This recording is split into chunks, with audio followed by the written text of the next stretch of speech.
South ఇండియాలోనే biggest sorry store మన Varahi silks మన విజయవాడ ఎంజీ రోడ్లో డిసెంబర్ 4వ తారీఖున ఘన ప్రారంభం. Hello and welcome to Suman TV. నా ఎదురుకుండా కూర్చున్న గెస్ట్ అందరికీ సుపరిచిత నటి. క్యారెక్టర్ రోల్స్లో తన పేరు చాలా బలంగా నమోదు చేసుకున్నారు తెలుగువారి హృదయాలలో. కొంతకాలం పాటు అపనిందల పాలయ్యి చాలా నలిగిపోయి రేవ్ పార్టీలో డ్రగ్స్ కేసు బారిన పడి బయటపడి విజయవంతంగా ఇప్పుడు హైకోర్టు, కర్ణాటక హైకోర్టు ఈ కేసుని క్వాష్ చేసేసినట్టు వచ్చిన వార్తతో కొంచెం రిలీఫ్ ఫీల్ అవుతున్నారు. అయితే ఆ మధ్య పడిన ఆవేదన అంతా కూడా బయట పెట్టడానికి సిద్ధంగా ఉన్నారు. నటి హేమ గారు ప్రస్తుతం సుమన్ టీవీ స్టూడియోస్లో ఉన్నారు. Let's talk to her. Hema గారు నమస్కారం. నమస్తే. Congratulations first of all. Thank you so much. విజయం గెలిచిందని చెప్పచ్చా లేక? 100%. కొన్ని రోజుల అబద్ధం రాణిస్తుంది కానీ ఫైనల్ విన్స్ మాత్రం నిజమే. అప్పట్లో పాపం నేను పెట్టిన వీడియో పోస్ట్లో నీ పేరు కూడా కలిపే పెట్టాను. అక్క ఏం జరిగింది, అందరూ నన్ను అడుగుతున్నారు అని అన్నారు. స్టార్టింగ్లో రమ్మని చెప్పి హెల్ప్ అడిగాను అందరు, నేను మన వాళ్ళని. అప్పుడు యూనియన్లో నేను లేనక్క అన్నారు. ప్రేమ గారిని, రాంబాబుని, అందరినీ, మూర్తి గారిని, అందరికీ ఫోన్లు చేశా.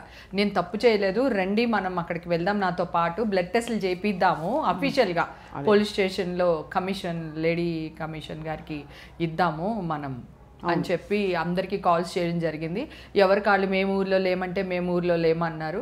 అంటే నేను ఒక్కదాన్ని వెళ్తే అంత బలం ఉండదనే ఉద్దేశంతో అందరినీ రమ్మన్నాను. అంటే అందరి సమక్షంలో చేద్దాము, నేను తప్పు చేయలేదు అని చెప్పడానికి, అది నా బాడీలోనే ఉంటుంది కదా అనే ఉద్దేశంతో అందరినీ పిలవడం జరిగింది. అప్పటికి ఇంకా కేసు అయ్యి నెల రోజులు కూడా కాలేదు.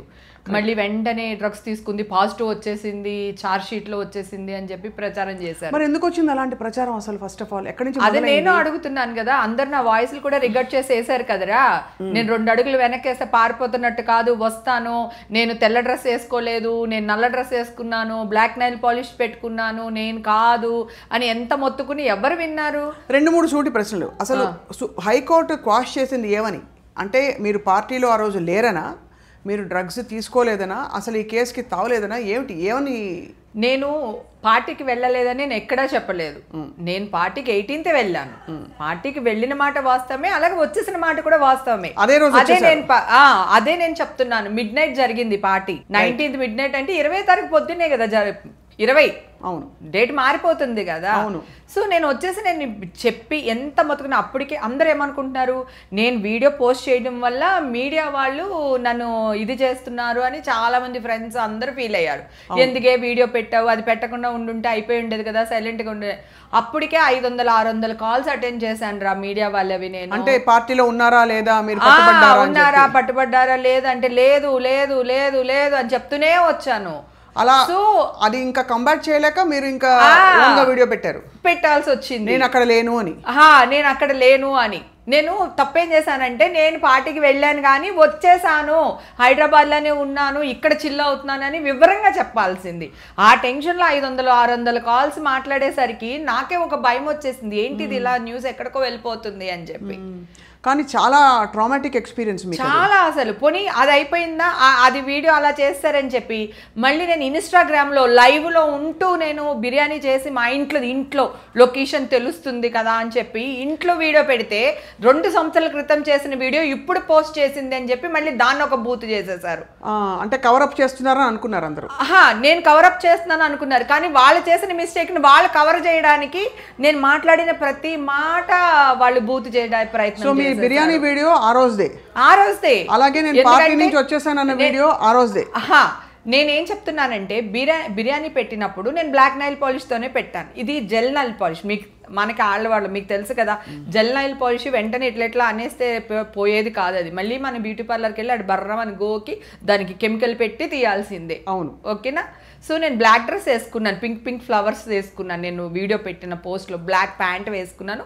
ఇక్కడ నుంచి బ్లాక్ ఉంటుంది, ఇక్కడ అంతా ఫ్లవర్స్ ఉంటాయి నా డ్రెస్.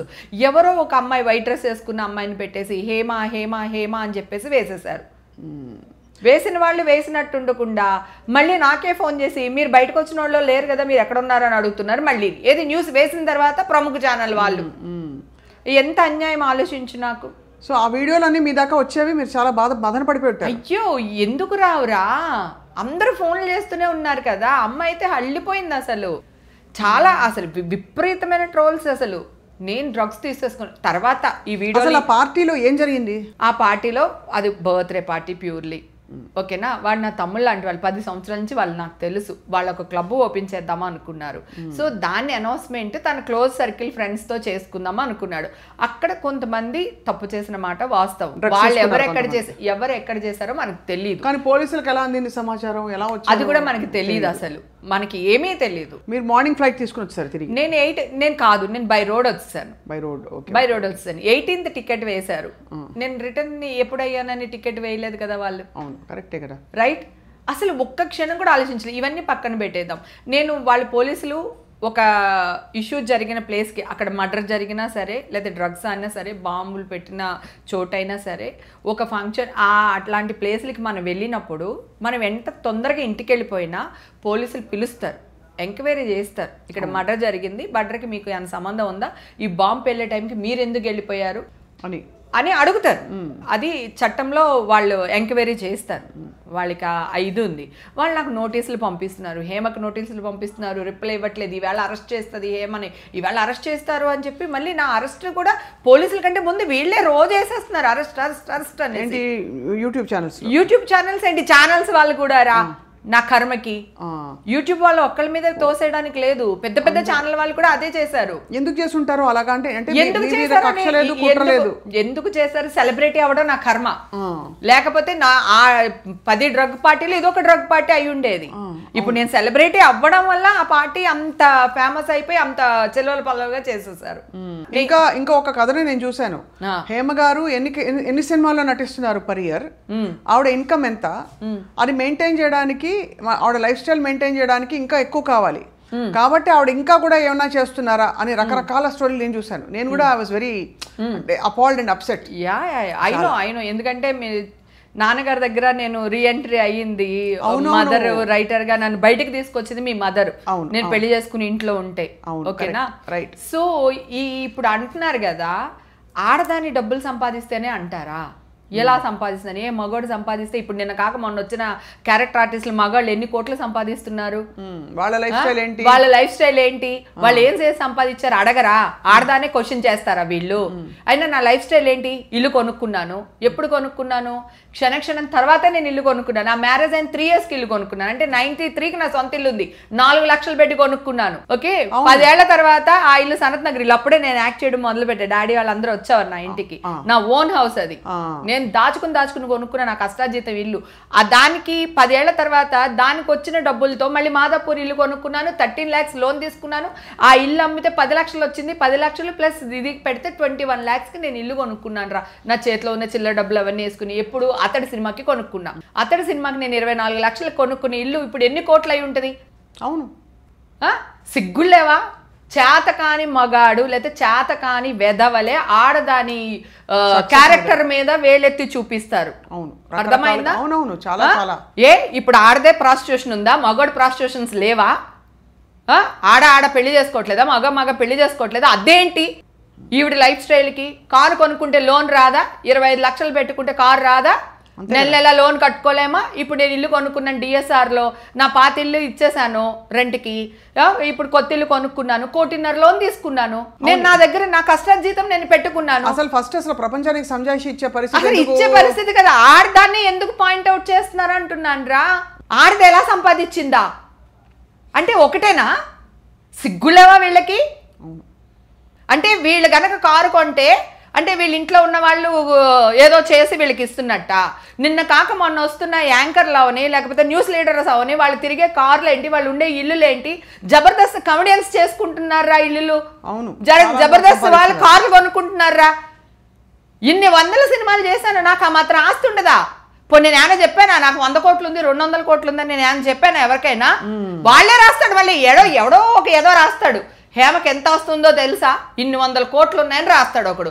ఇంకొకడు ఏం చేస్తాడు తెలుసా? దాన్నే ఇన్ని 100 కోట్లు ఎలా వచ్చుంటది వీళ్ళకి అని వీడు క్వశ్చన్ మార్క్ పెడతాడు. అంటే ఇప్పుడు అలా అయిపోయింది. అంటే కల్చర్, మీడియా కల్చర్లో ఎస్పెషల్లీ చిన్న చితక ఛానల్స్ అన్నీ కూడా ఇలాగే మొదలుపెట్టారు. ఒరే నా ప్రాబ్లం అదే చెప్తున్నాను. అందరూ చిన్న చితక ఛానల్ అంటున్నారు, తోపు ఛానల్స్ అందరూ కదరా నా న్యూస్ వేసింది. ఎలక్షన్ టైంలో చూసే కొద్ది చూడబుద్ధి అవుతుంది. బ్రేకింగ్ న్యూస్, దొరికిపోయింది హేమ. ఏం దొరికిపోయాను? నేను విక్టిమ్ని. ఒక్కవేళ నేను డ్రగ్స్ తీసుకుని ఉంటే నేను విక్టిమ్ని. చట్ట ప్రకారం నేను విక్టిమ్ని. నన్ను కాపాడుకోవాల్సిన బాధ్యత ఈ ప్రభుత్వం మీద ఉంది, వీళ్ళ మీద కూడా ఉంది కదా. నా ఫొటోస్ వేసేసి నా మదర్ని రోడ్డు మీద లాగేసి నా కూతుర్ని రోడ్డు మీదకి లాగేసి వీళ్ళకి ఎవడిచ్చాడు హక్కు అంటున్నాను నేను. ఇప్పుడు ఈ రోజు నేను ఇంత మాట్లాడుతున్నాను, చూడడానికి నా అమ్మ ఉందా? నా ఫ్యూచర్ ఏంటి? నేను ఎంత మదన పడిపోయాను, ఎంత నలిగిపోయి ఉంటాను. వీళ్ళని చిన్న మాట అంటే బాధపడిపోతున్నారు. మరి నన్ను మాట్లాడినప్పుడు నాకెంత కోపం వస్తుంది? నేను మనిషిని కాదా? నాకు పరువు లేదా? ఇప్పుడు నా పరువు ఎవడు తెచ్చిస్తాడు? ప్రతి వాళ్ళకి అప్పుడు నువ్వు ఇంటర్వ్యూ అడిగినప్పుడు కూడా 4 రోజులు రా క్వాష్ అయిపోద్ది కేసు, నేను ఏ తప్పు చేయలేదురా, నేను ఏ తప్పు చేయలేదు అనేది నాకు తెలుసు. కానీ జనాలకి ఎవిడెన్స్ కావాలి, మీడియా వాళ్ళకి ఎవిడెన్స్ కావాలి.